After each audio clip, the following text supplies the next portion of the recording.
تو جو اللہ تعالیٰ ہم جیسے لوگوں کو، ہم تو کوئی اتنے زیادہ غنی نہیں ہیں، ہم تو کوئی اتنے زیادہ بانٹنے والے نہیں ہیں، اور ہمیں کہہ رہا ہے کہ غریب کو اس کا پسینہ خشک ہونے سے پہلے اس کی مزدوری دے دو، تو ہم کیسے یہ ایکسپیکٹ کرتے ہیں کہ ہم ہارڈ ورک کریں گے اور ہمیں ہمارا خدا صرف اس لیے نہیں نوازے گا کہ قسمت میں پہلے سے ہی لکھ کے رکھ دیا گیا ہے؟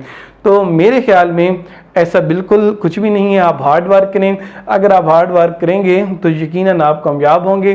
میں آپ کو گارنٹی دیتا ہوں کہ جب آپ ہارڈ ورک کرتے ہیں تو اللہ تعالیٰ ہی ہے جو آپ کو نوازتا ہے. اللہ تعالیٰ کو رحم آ جاتا ہے آپ کی ہارڈ ورک کو دیکھ کر، اور اللہ تعالیٰ آپ کو نوازتا ہے. اب اس وقت اگر آج کی ڈیٹ میں بات کروں تو میرا انٹرنیٹ کی دنیا میں، ویب سائٹس کی دنیا میں ایک اچھا خاصا نام ہے. انٹرنیشنل کمیونٹی میں میری ایک پہچان ہے. جو میرے بلاگ چل رہے ہیں اس میں ملینز آف ٹریفک آ رہی ہے ڈیلی بیسس پہ. یہ کیوں ہو پایا؟ یہ صرف اس لیے ہو پایا ہے کہ اس کے پیچھے کئی سالوں کا ہارڈ ورک ہے. تو میں بھی کسی دور میں لک پہ بلیو کرتا تھا اور ان چیزوں پہ بلیو کرتا تھا. میں کہتا تھا ہر چیز میں لک کی مداخلت ہے، لیکن مجھے کام کر کے یہ پتہ چلا کہ جیسے جیسے ہم جو ہارڈ ورک کرتے ہیں تو ہمیں اس طرح کی آؤٹ پٹ ملنے لگ جاتی ہے.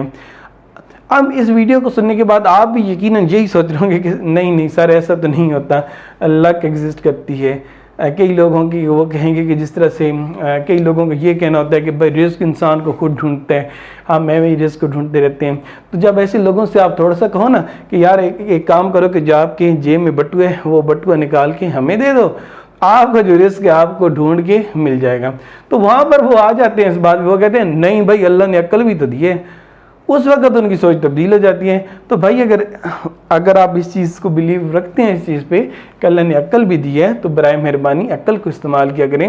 لک پہ یقین اتنا کریں جتنا یقین کرنے کی ضرورت ہے، اس سے زیادہ یقین نہ کریں. اس سے زیادہ یقین کریں گے تو آپ پچھتائیں گے. اب آپ میں سے کچھ لوگ یہ بھی تو ہوں گے جو کہہ رہے ہوں گے کہ نہیں جی نہیں، اب بلاول بھٹو ہے تو اس نے کون سی محنت کی، اس نے کون سا ہارڈ ورک کیا، وہ بھی تو ہے، وہ ایک امیر گھرانے میں پیدا ہو گیا، اس کی تو قسمت تھی، اس کی تو قسمت ہی اچھی تھی. یہ ہماری خام خیالی ہے. یہاں پر میں آپ کو بتاتا چلوں، ہمیں لگ رہا ہے کہ فلانا جو بندہ ہوگا، ہم کہتے ہیں کہ فلانا جو بندہ ہے وہ تو قسمت کا بڑا دھنی ہے کہ اس کو فلانی چیز مل گئی، فلانی چیز مل گئی. لیکن میں آپ کو بتاؤں کہ ہم جو سمجھ رہے ہوتے ہیں کہ فلانے بندے کو فلانی چیز مل گئی، کئی چیزیں ایسی ہوتی ہیں جو ہمارے پاس ہوتی ہیں ان کے پاس نہیں ہوتی، لیکن ہمیں صرف وہ نظر آ رہا ہوتا ہے جو ہمارے پاس نہیں ہے اور ان کے پاس ہے. آپ تھوڑا سا کمپیریزن کریں تو آپ کو پتہ چلے گا کہ کئی چیزیں جو آپ کے پاس ہیں ان کے پاس نہیں ہیں. تو آپ کس طرح سے کہہ سکتے ہیں کہ فلانا بندہ ایک امیر گھرانے میں پیدا ہو گیا تو اس کی قسمت ہی اچھی تھی اس لیے وہ امیر پیدا ہو گئے؟ ایسا بالکل نہیں ہے. کئی چیزیں ہیں آپ کے پاس ہیں. اب میں نے کئی ایسے لوگ دیکھے ہیں جو بڑے بڑے پلازوں کے مالک ہیں، لیکن وہ جب کھانا کھاتے ہیں تو وہ پیاز کے ساتھ کھانا کھا رہے ہوتے ہیں. کیوں کھا رہے ہوتے ہیں؟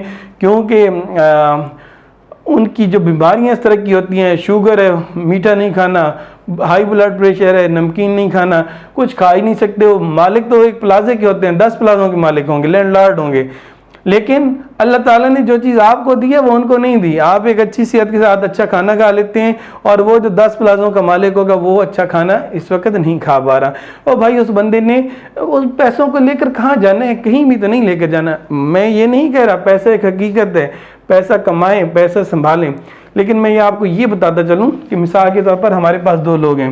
ہمارے پاس ایک ہے پرسن اے اور ایک ہے ہمارے پاس پرسن بی. اب یہ ہے پرسن اے کی دولت اور یہ ہے پرسن بی کی دولت. اب یہاں پر دیکھیں پرسن بی کو جو ایک اچھی زندگی گزارنے کے لیے دولت چاہیے وہ اتنی سی دولت چاہیے. اب پرسن اے کو بھی جو اچھی زندگی گزارنے کے لیے دولت چاہیے وہ صرف اور صرف اتنی دولت چاہیے. یہ جو ساری دولت اس کے پاس پڑی ہے یہ ناکارہ دولت ہے. میں یہ نہیں کہہ رہا کہ نہ کماؤ، لیکن یہ وہ دولت ہے جو اس کی لائف میں اس کے کام نہیں آنے والی. اگین میں منع نہیں کر رہا کہ نہ کماؤ اچھی بات ہے، لیکن اپنے آپ کو اوروں سے کمپیئر نہ کرو. کئی چیزیں ایسی ہیں جو آپ کے پاس ہیں ان لوگوں کے پاس نہیں ہیں. نتیجہ یہ نکلا کہ ہمارے پاس 2 بندے ہیں، ایک بندہ جس کے پاس اتنی دولت ہے اور ایک بندہ جس کے پاس اتنی دولت ہے. اس نے بھی اتنی سپینڈ کرنی ہے، اس نے بھی اتنی سپینڈ کرنی ہے، چلو اس نے اتنی سپینڈ کر لیتے ہیں، اس کی ذرا زیادہ سپینڈ کر لیتے ہیں. باقی جو دولت ہے جو اس نے کمائی وہ دولت ہے جو بینکوں میں ہی پڑی رہے گی اور وہ بندہ پیاز سے کھانا کھا کے اس دنیا سے رخصت ہو جائے گا. اب یہاں پر دیکھیں میرا ایک دوست ہے، وہ ایک دن میرے پاس ملنے آیا تو وہ مجھے کہتا ہے کہ جی اس کا کوئی فلانا جاننے والا ہے تو وہ بڑا خوش قسمت انسان ہے کیونکہ وہ اسسٹنٹ کمشنر بھرتی ہو گیا، اس نے کمیشن کا ٹیسٹ پاس کیا اور وہ اپنے علاقے کا اسسٹنٹ کمشنر بھرتی ہو گیا. اچھا پہلے تو ایک دفعہ میں بھی بڑا متاثر ہوا کہ واہ کیا بندے کی قسمت ہے کہ اسسٹنٹ کمشنر بھرتی ہو گیا. پھر وہ لمحہ تھا جس دن مجھے اس چیز کی ریئلٹی پتہ چلی کہ نہیں کچھ چیزیں ہمارے پاس ہوتی ہیں ان کے پاس نہیں ہوتی اور کچھ ان کے پاس ہوتی ہیں ہمارے پاس نہیں ہوتی. ایک دفعہ تو میں نے کہا کہ واہ کیا بندہ ہے بھائی اسسٹنٹ کمشنر بھرتی ہو گیا. لیکن پھر تھوڑی دیر بعد میرے دماغ میں خیال آیا, میں نے اپنے دوست سے پوچھا کہ یار بتاؤ مجھے کہ وہ جو اسسٹنٹ کمشنر ہے اس کی سیلری کتنی ہے. تو جب انہوں نے مجھے سیلری بتائی تو میں حیران رہ گیا کہ جتنی ارننگ میں کر لیتا ہوں اپنی سیلریز اور اپنی آن لائن ارننگ وغیرہ ملا کے وہ اس سے ہاف بھی نہیں تھی جو اسسٹنٹ کمشنر کی سیلری تھی. تو مجھے بڑی حیرت ہوئی, میں نے کہا کہ یہ ہم کس دنیا میں رہ رہے ہیں کہ ہمیں لگتا ہے کہ فلانا بندہ آگے نکل گیا فلانا بندہ آگے نکل گیا اور اپنے آپ کو احساس کمتری کا شکار کرتے رہتے ہیں. ایسا بالکل نہیں. تو پھر میں نے بہرحال اپنے دوست سے تھوڑا سا کہا کہ میں نے کہا اچھا اس سے زیادہ تو میں بھی کما لیتا ہوں. تو میرے دوست نے کہا نہیں اس کے علاوہ اور بھی اس کے پاس سہولیات ہیں, اسے گورنمنٹ فری میں پٹرول دیتی ہے, گورنمنٹ اسے جہاں جاتا ہے پروٹوکول ملتا ہے, یہ ہے وہ ہے.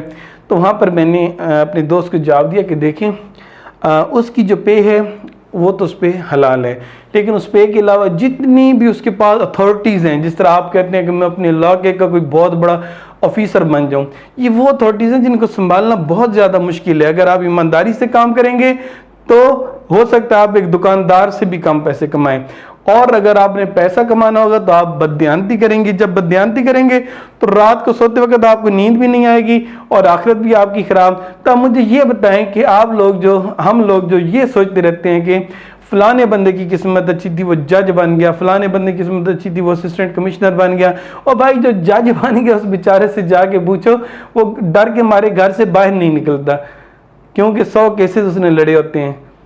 کسی کو قتل کی سزا دی ہوتی ہے, کسی کو کیا ڈر کے مارے وہ بیچارہ ہے وہ آزادی کا سانس جو آپ لیتے ہیں وہ نہیں لے سکتا. آپ دیکھیں آپ ایک عام انسان ہے تو آپ ایک ڈھابے پہ جا کر روڈ پہ بیٹھ کر چائے پیتے ہیں اور بڑی آرام سے پارکوں میں گھومتے ہیں, یہ وہ. ایک جج ایسا نہیں کر سکتا, ایک اسسٹنٹ کمشنر ایسا نہیں کر سکتا. لیکن ہم کیوں کمپیئر کرتے ہیں, ہمیں لگتا ہے کہ ان کی لک اچھی ہے, فلانی جگہ پہ اس کی کوئی لک نامی چیز پہ یقین نہ کریں. زندگی پیدائش اور ان 4-5 جو ضروری چیزیں ان کے علاوہ بالکل لک پہ بلیو نہ کریں. اور باقی رہی بات کہ کچھ لوگ یہ کہتے ہیں کہ رزق کا ذمہ اللہ تعالیٰ نے لیا ہوا ہے, ہر انسان کو رزق ملنے, بالکل ٹھیک کہتے ہیں کہ رزق کا ذمہ اللہ تعالیٰ نے لیا ہوا ہے. اللہ تعالیٰ آپ کو بھوکا نہیں مرنے دے گا, اللہ تعالیٰ آپ کو ننگا نہیں رہنے دے گا, آپ کو کوئی نہ کوئی چیز پہننے کو کوئی نہ کوئی آ کے دے دے گا. لیکن بات یہ پیدا ہوتی ہے کہ آپ رزق سے مراد اگر چاول لے رہے ہو تو اس سے مراد یہ تو نہیں ہے نا کہ چاولوں میں 10 بوٹیاں بھی ہوں گی. اگر آپ رزق سے مراد کھانا بھی نہ لے رہے ہو, اب یہ تو نہیں ہے نا رزق سے مراد کہ آپ کہو کہ مجھے اینڈرائڈ فون مل جائے, مجھے ایک ہوائی جہاز مل جائے. یہ تو آپ نے خود کمانے ہیں نا, اللہ نے تو آپ کا ذمہ اس چیز کا لیا ہے نا کہ آپ کو پہننے کو کچھ مل جائے گا, آپ کو کھانے کے لیے مل جائے گا تاکہ آپ زندہ رہیں, آپ کو پانی ملے گا. بالکل آپ یہ ذمہ اللہ تعالیٰ کے ذمہ, یہ اللہ تعالیٰ آپ کو یہ دے گا. لیکن اس کے علاوہ جو چیزیں ہیں, ہوائی جہاز لینے ہیں, فلانا لیپ ٹاپ آ گیا وہ لینے ہیں, فلانا موبائل فون لینے ہیں, یہ آپ نے خود کرنے اور یہ آپ کے ہارڈ ورک نہیں آپ سے کرانے ہیں. تو یہاں پر میں اپنے سننے والوں کو یہی کہوں گا کہ ہارڈ ورکر بنیں اور ہارڈ ورک پہ بلیو کریں. لک کے بلیور بنیں گے تو کوئی مسئلے کی بات نہیں ہے, لیکن مسئلہ یہ کہ جو بندہ لک کا بلیور بن جاتا ہے, دماغ میں لاشعوری طور پر ایسے ہارمونز اس کے پیدا ہوتے ہیں کہ وہ جب بھی کوئی کام کرنے لگتا ہے تو وہ اس جوش و جذبے سے کام نہیں کر پاتا. وجہ کیا ہوتی ہے؟ وجہ صرف اور صرف یہ ہوتی ہے کہ اس کا دماغ لاشعوری طور پر اسے کہہ رہا ہوتا ہے کہ کیا کرو گے محنت کر کے, یہ تو قسمت کی بات ہے. اب آپ کے دماغ میں کئی مثالیں آ رہی ہوں گی کہ فلانا جو بندہ ہے وہ تو جی اس نے اتنے کی پراپرٹی لی تھی, اب اتنے کی پراپرٹی وہ بیچ رہا ہے. او بھائی ایسا نہیں, انہوں نے ایک صحیح وقت پہ صحیح ایک سٹیپ رکھا تو اس کی وجہ سے وہ آج ایک اچھی ارننگ کر رہے ہیں. آپ اپنے ارد گرد غور کریں, کئی ایسے لوگ ہیں جنہوں نے بزنس بنائے ہوئے ہیں, سارا کچھ یہ ہوئے, لیکن وہ صرف اور صرف ان کا صحیح موقع پہ صحیح سٹیپ تھا جس نے اسے اس مقام تک پہنچایا. اپنا اور اپنے گھر والوں کو سب کا خیال رکھیے گا اور کامنٹ کر کے ضرور بتائیے گا کہ آپ لک کے بلیور ہیں یا ہارڈ ورک کے بلیور ہیں. شکریہ, خدا حافظ.